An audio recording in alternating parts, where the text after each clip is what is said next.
श्री कृष्णाज कविराज गोस्वामी द्वारा लिखित चैतन्य चरितमृत में भगवान चैतन्य महाप्रभु सनातन गोस्वामी को उपदेश देते हैं, जिसमें वे श्रीमद् भागवत गीता के में 4 प्रकार के भक्तों का उल्लेख करते हैं।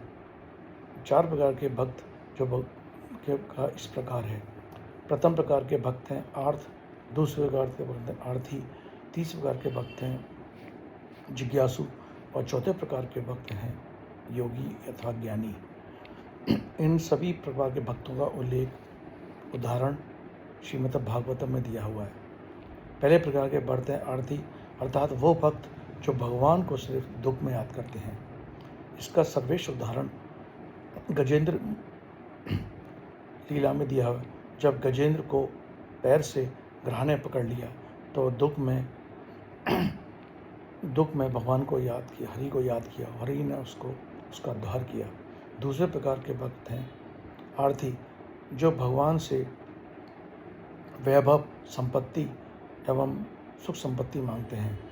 इसका उदाहरण स्वयं श्रीमद् भागवतम में ध्रुव महाराज का है, जो अपने सौतेली माँ द्वारा भगवान अपने पिता की गोद में नहीं बिठाया तो वो अपनी माता के कहने पर जंगल में तपस्या के लिए निकल गए।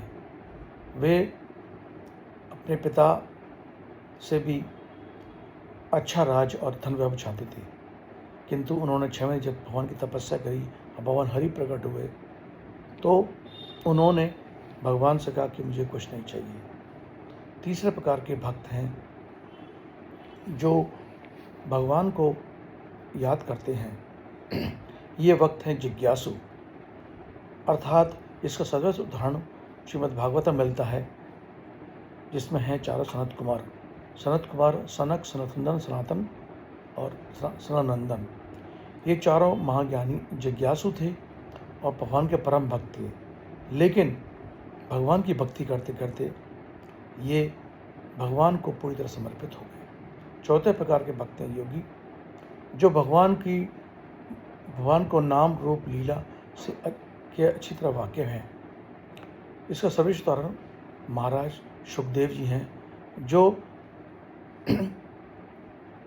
आध्यात्मिक पद स्थापित थे, किंतु जब वो इस संसार में प्रकट हुए तो 12 वर्ष अपनी माता की कोख से निकले, और जब वो बाहर निकले तो बाहर निकलने के बाद बिना किसी को देखे हुए जंगल निकल गए। लेकिन जब उनके पिता ने उनको बेटा बेटा कहकर पुकारा तो सभी वृक्ष से आवाज़ आई, बेटा बेटा बेटा।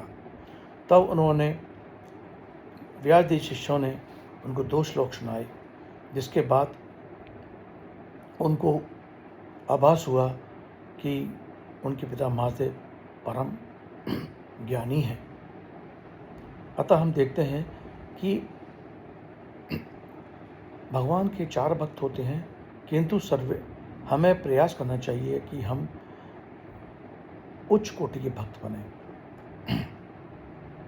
हरे कृष्णा।